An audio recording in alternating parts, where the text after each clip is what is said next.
So Governor Pritzker of Illinois has just come out to confirm that ICE is harassing people in the city of Chicago for not being white.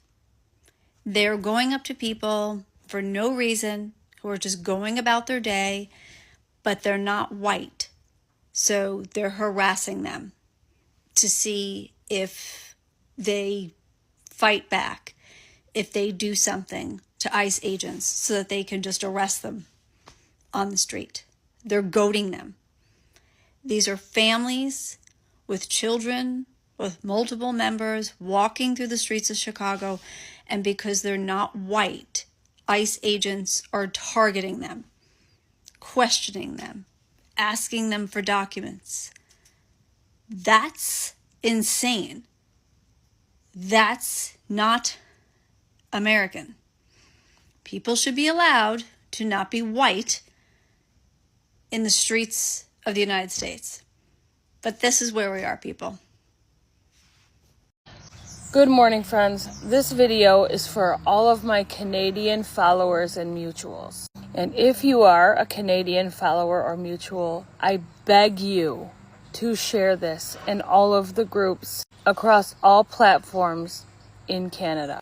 First and foremost, you need to understand that what this government is doing is not a representation of its people. There is strong evidence to suggest that he did not legitimately score more points in the football game in November than the blue team. There is evidence to suggest that he lost by several touchdowns. He does not represent the majority of the people. The way he is treating the world, we do not condone.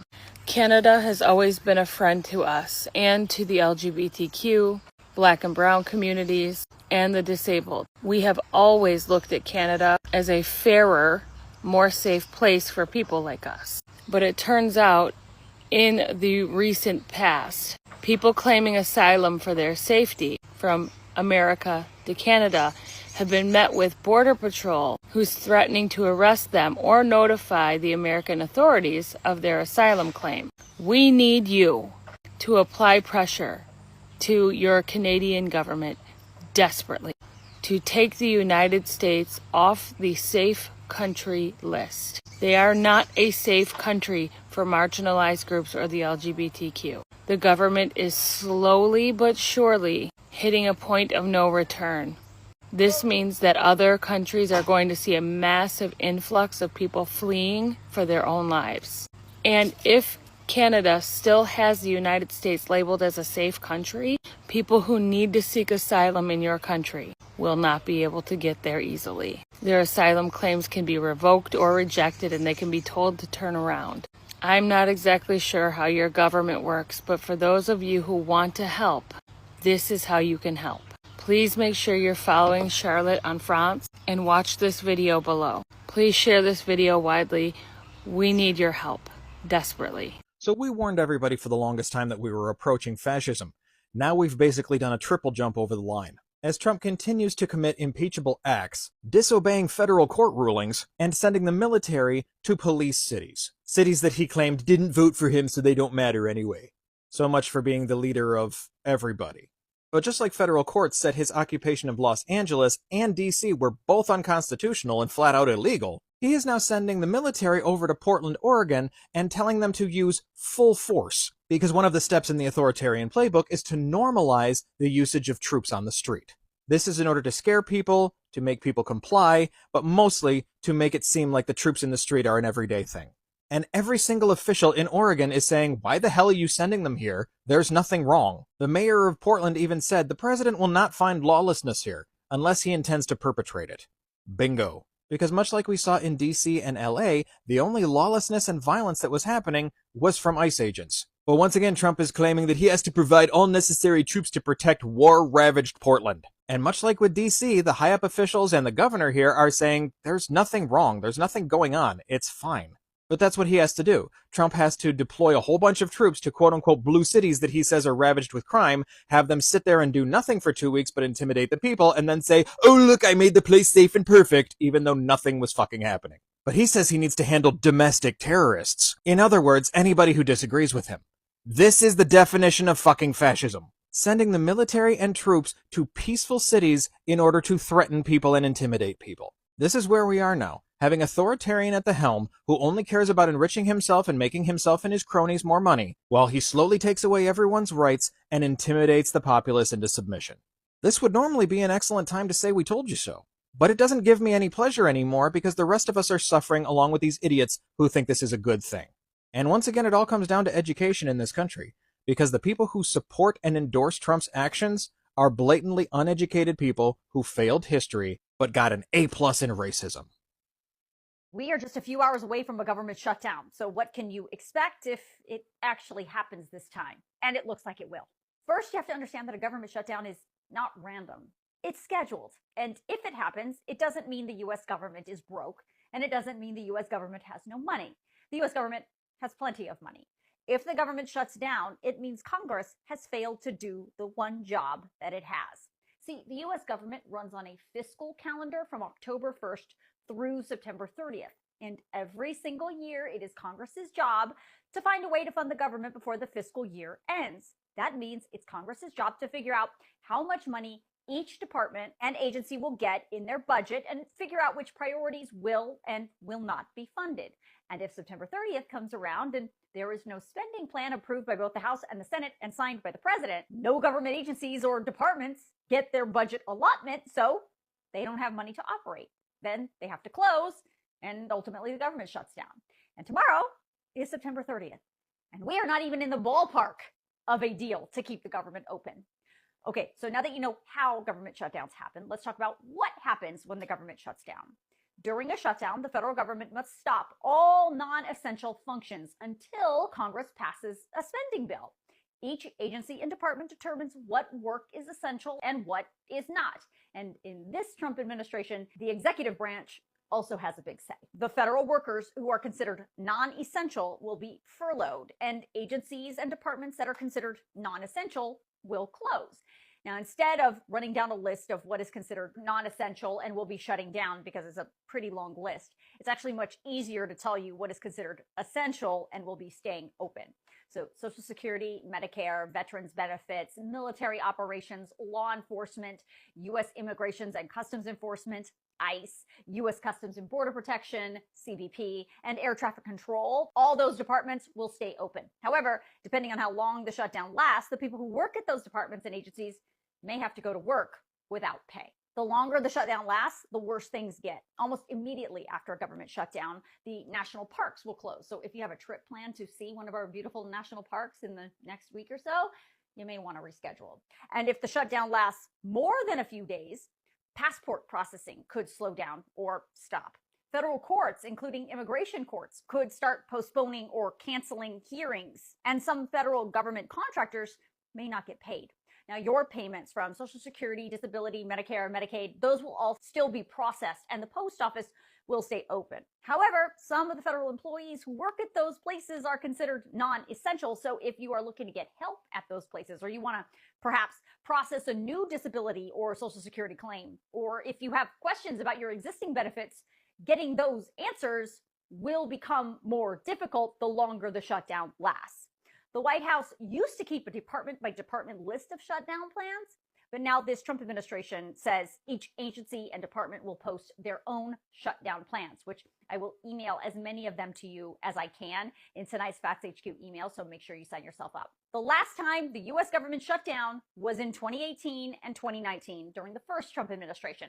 Back then, the government shut down for 35 days. That was the longest shutdown in 40 years. The standoff in Congress back then was over Trump's demand for almost $6 billion to fund his border wall project. Lawmakers in the House and the Senate fought over that money for 35 days. But the shutdown actually cost the American economy billions of dollars. And after 5 weeks, then President Trump, during his first term, ultimately signed a spending plan that did not include the funding for his border wall. Now, these days, the issues between Democrats and Republicans are much different. But in the end, Republicans right now control the House, the Senate, and the White House. So it is on them to keep the government open. And because of the rules of the Senate, coming up with a funding plan must be negotiated with Democrats, because Republicans do not have the 60 votes necessary to pass the types of spending plans that President Trump wants on their own. Well, how long is it going to be until Donald Trump sues the NFL? It was announced over the weekend, it's Monday morning right now, that the entertainment, the halftime entertainment for the next Super Bowl is going to be a Puerto Rican named Bad Bunny. Born in Puerto Rico, so he's a U.S. citizen. But he's Puerto Rican. Sings almost all of his music in Spanish and is one of the biggest musical acts on the planet right now.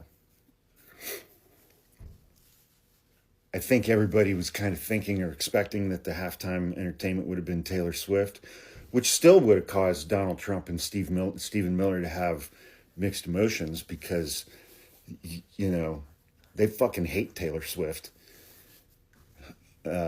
Even though she's blonde and white and American. But what bigger fuck you to Donald Trump and J.D. Vance and Stephen Miller and Kristi Noem and Tom Homan could the NFL come up with than having Bad Bunny be the halftime entertainment at the Super Bowl?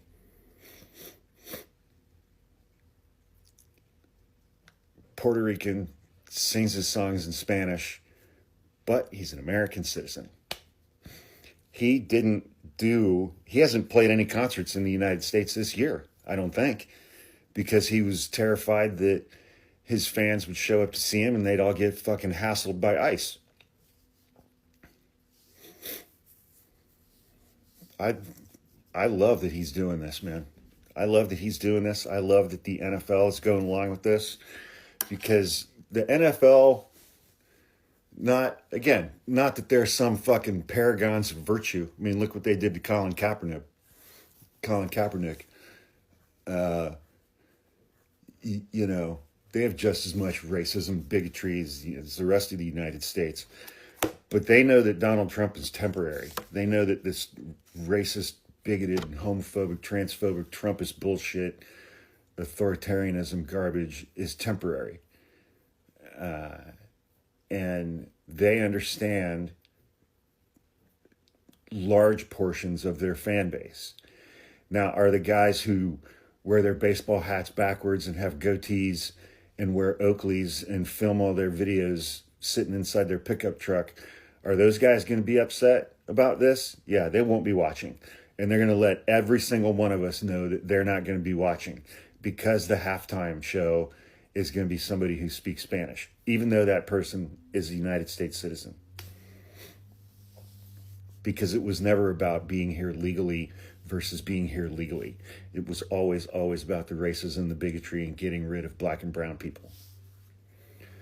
So the backwards baseball hat, Oakley, goatee, patriot, super patriot, I'm proud to be white crowd, they're not going to be watching the Super Bowl. They're going to make goddamn sure that every single one of us is aware that they're not going to be watching the Super Bowl. But when it comes down to it, they're going to watch the Super Bowl.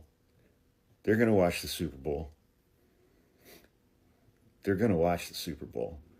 But this is like the best fuck you from a section of corporate America. A fuck you to Donald Trump and Stephen Miller and Tom Homan and Kristi Noem and J.D. Vance. This is the best fuck you I've seen from corporate America, I think, this year. Well. Baby, I made a video earlier today that upset some of you. Not you who know me, not you who can take a joke, not y'all, baby, but some of the new people. And I know they're new. I know they're new because first off, it's Mind Your Business Monday, honey. And they were clearly not minding their business when they got up in my comment section to say the things that they had to say. Some people got in the comment section to say that they can't follow me anymore because that video was petty. That's how new they are, dear. I'm Petty Betty. Yes, I'm Christina Talks Tea, but I'm also Petty Betty, you see, and I have a backup page on TikTok called The Betty of Petty, Petty Betty. A lot of my merchandise says Petty Betty on it, says petty as fuck, baby. I mean, come on now. You are clearly new to the tea. Sometimes it's petty. Some of you were upset because I had some out-of-the-way things to say about a Democrat's outfit today. You're on the wrong page. Now, mostly I talk about red hats, but I talk about the blue too. I talk about anybody who does anything that I find to be silly, funny, or out of the fucking way and not okay. And if you are so into the blue that you're willing to stand behind anybody, like one of those bitch-ass allies, baby, that claim they're woke, you're on the wrong page. Deuces. Dear, I will not be catching you on the flip side. Sorry. I don't do that here. I don't just stand behind anybody at all, dear. I'm not into fake allyship. I'm an accomplice. That's what I do here. I'm in this shit with you, dear. And what real feminism looks like, since you thought you were going to school me on feminism, baby, real feminism is when another female will tell another female where she has failed. Will call another female out, baby. You got broccoli in your teeth. You got toilet paper on your shoe. That outfit does not look good on you. That's real feminism, dear. Being honest with other women is feminism. And I did it in a joking way, but I could have thrown actual shade her way. It wasn't a petty joke about the way she appeared today. The petty joke was to deflect from the fact that she's just up there on fucking repeat, baby, for another mass shooting, not saying the things that she should have said today about the flags in the back of his truck or the sign in his front yard and where all this actual violence is coming from, the right side of the aisle, friend. She didn't say that, and I could have threw shade her way for that today. Or I could have threw shade her way for the fact that ever since she went up there to spend that day with the orange fool up there in the White House, dear, she ain't been the same. Not from what I can see. I could have thrown shade her way for that today. But instead, to keep this ship afloat and to keep hope where it needs to be, I didn't touch on that. Just her outfit, baby. I could have talked about the fact that she, decided not to throw her endorsement behind the one that was next in line that just so happened to be of a darker melanation, baby. Ooh, I could have slung that tea. But I didn't, you see. Instead, I just decided to tell a petty joke about the way she looked, which is actual feminism, by the way. I didn't rip her down and drag her through the streets today and attack her in any kind of way. I said somebody needs to get Miss Whitmore a new stylist today. Because sometimes you gotta laugh and poke fun and throw a joke their way. It's what keeps hope the fuck afloat. And then thirdly, the person who decided to get in my comment section to try to school me on the history of fascism and the resistance with the red lipstick, dear, apparently you were so in your feels over the video, you didn't listen to the entirety before you tried to school me on the red lipstick history. You see, I pointed out Miss Gretchen's lipstick today, even though it matched her shirt in some kind of way, as being too dark brick Nazi red, dear. Like the one that Ava Braun used to wear. Shitler's wife. Yes, dried blood red, dear. If you actually knew the history behind the resistance of the red lipstick, you would know it is nowhere near that shade, dear. So maybe you don't want to be here on a Tuesday where I take a bitch to school or to church, wherever she need be, because I do have that take a bitch degree. And when it comes to the gospel, baby, even though I'm not religious, I guess you could say I am part of the Little Sisters of Hold My Earrings, honey. If you want to.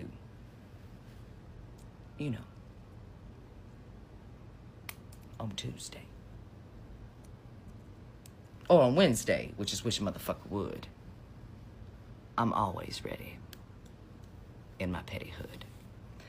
And Throat Punch Thursday is self-explanatory. That was my nickname way back in the day, Throat Punch Christina. And Friday is fuck around and find out. It's not a good week for you. if you try to school me. Sorry, dear. You should have minded your business today instead of trying to come my way and play.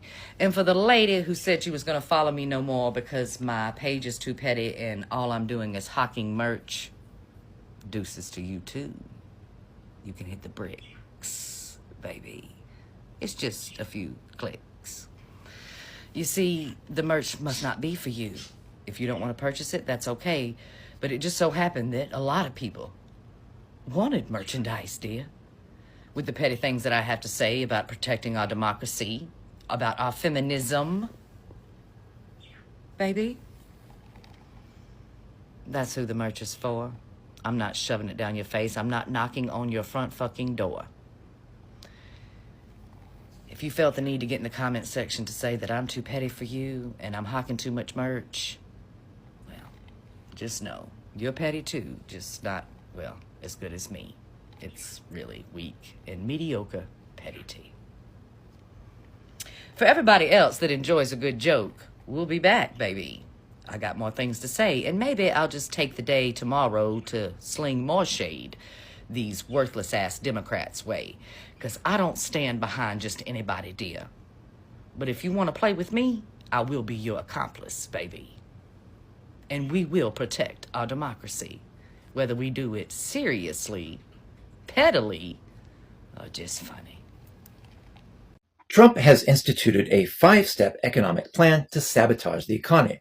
This is an in-depth, for TikTok, analysis, so settle in for a few minutes. So what he's doing: shrinking the labor force, cutting off international trade, destabilizing the financial system, weakening core institutions, and consolidating wealth and power. So step 1, shrinking the labor force. Trump is deliberately creating worker shortages, removing millions of undocumented workers from farms, construction sites, hotels, and restaurants. Undocumented workers make up roughly half, yes, half of agricultural workers. And Trump knows this and what it will do to the food supply. Food is rotting in the fields with no one to harvest the crops.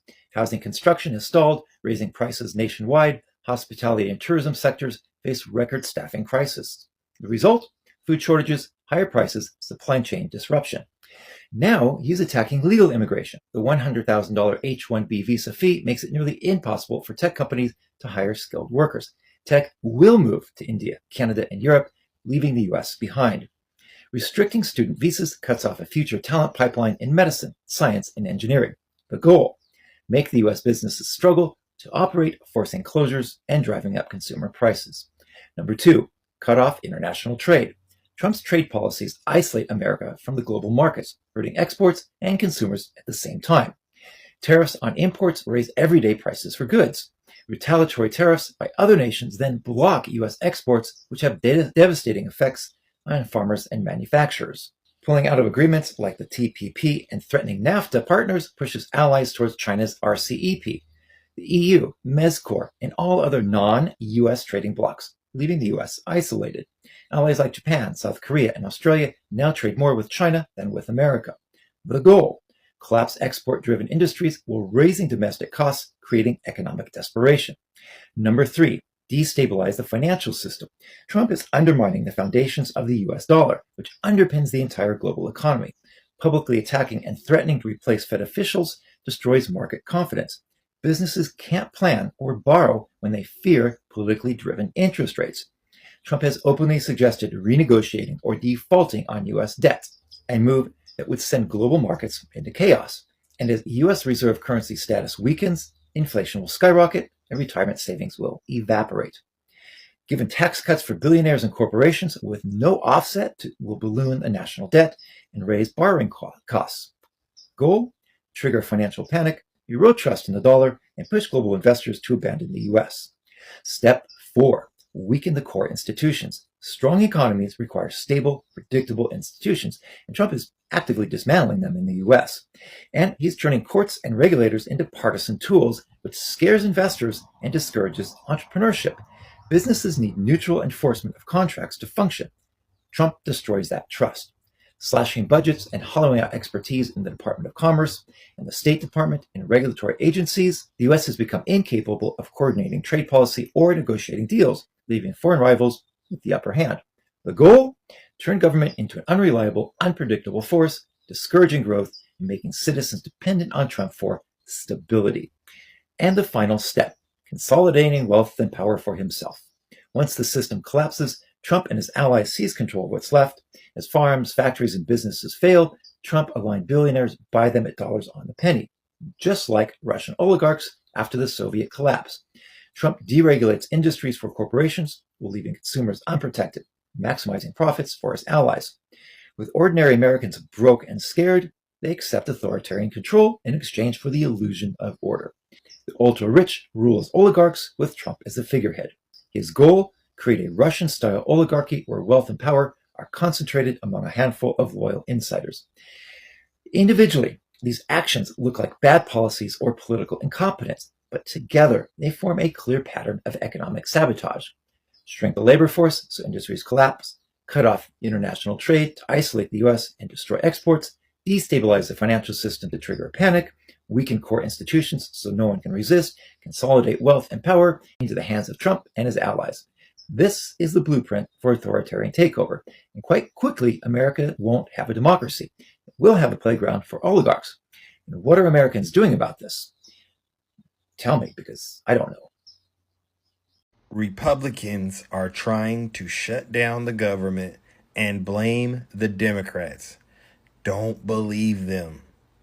Watch how Little Smokey, aka JD Vance, and MAGA Mike Johnson try to spin the narrative and blame Democrats for the government shutdown when everyone knows the Democrats aren't in control of any of the three branches of government. We're not. Forward, thank you. Great. Mr. Vice President, so just to be clear, is there room for negotiation here with Democrats? And you mentioned you believe that we are headed toward a government shutdown. Is the federal government preparing to fire federal workers if the government does indeed shut down? Well, first of all, we have to keep essential services functioning as well as possible if the Democrats shut down the government, and Russ has been tasked with making sure that's possible.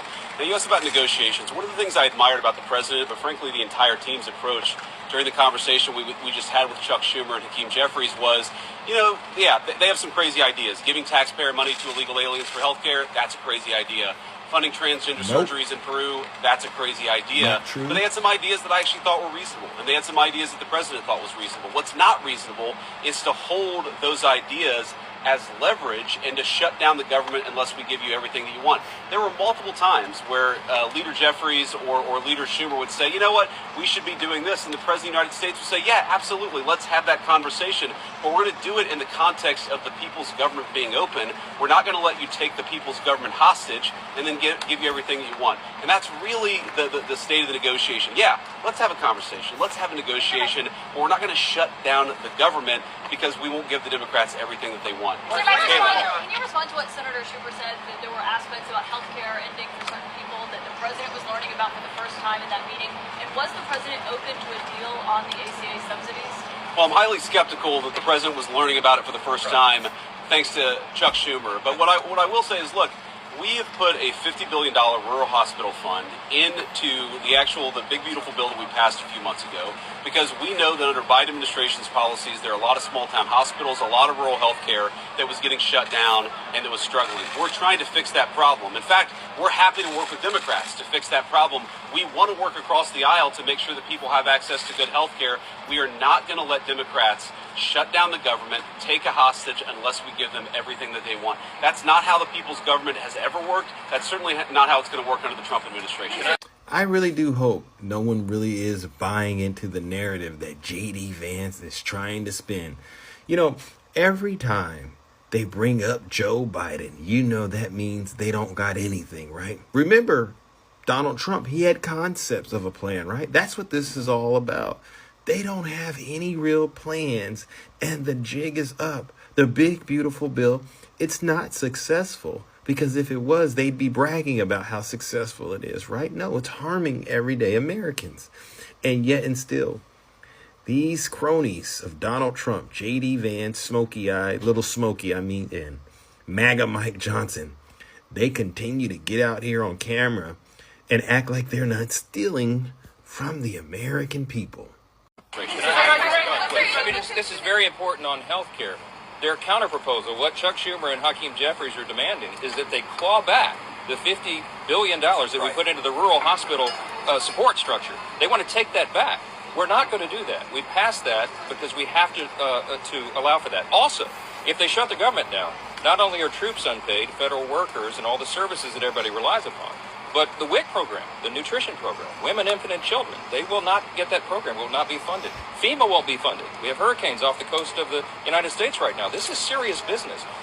You have telehealth, you have mental health services, all that's funded by the government would stop if Chuck Schumer and Hakeem Jeffries and the Democrats have their way. The Democrat shutdown would be damaging for the country.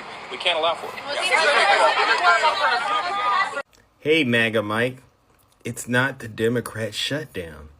It's the Trump shutdown. It's the big, beautiful bill shutdown. It's the MAGA Mike Johnson shutdown. It's the smoky-eyed J.D. Vance shutdown. You don't care about children, because if you did, we would have already had those Epstein files, and you wouldn't have, sent Congress on break early all these times since, Trump has been in office, right? You've been sending a lot of Congress on break because you don't want those Epstein files to be released. And if you were to think about it the way that I see, you could have used that time to actually get this bill passed, right? But you didn't want to do that. This is, once again, and I'm going to say it for the folks in the back, this might be your first time watching this video. I don't know where you plopped in, but this is the Republican shutdown. This is the Donald Trump shutdown. This is the incompetent Trump administration showing the entire world they are not good at anything, and I do mean anything. Think about it. What has Donald Trump successfully accomplished since he's been the president on his second term? You would have thought he would have learned something from being president the first time. He hasn't learned anything. He's a worse negotiator. And now Americans are about to suffer. Those ICE agents that he found some time to figure out how to get them sent to all these Democrat cities. Now they're going to be running around chasing people and not even getting paid. This is sad. This is embarrassing, MAGA. I thought y'all were smarter than this, but you're not. You're all just a bunch of crazy folks in Donald Trump's MAGA circus, thinking that we're all going down the same road you're going down. We're not. If this government does shut down, this is going to be 110%, 1,000% on Donald Trump and only him.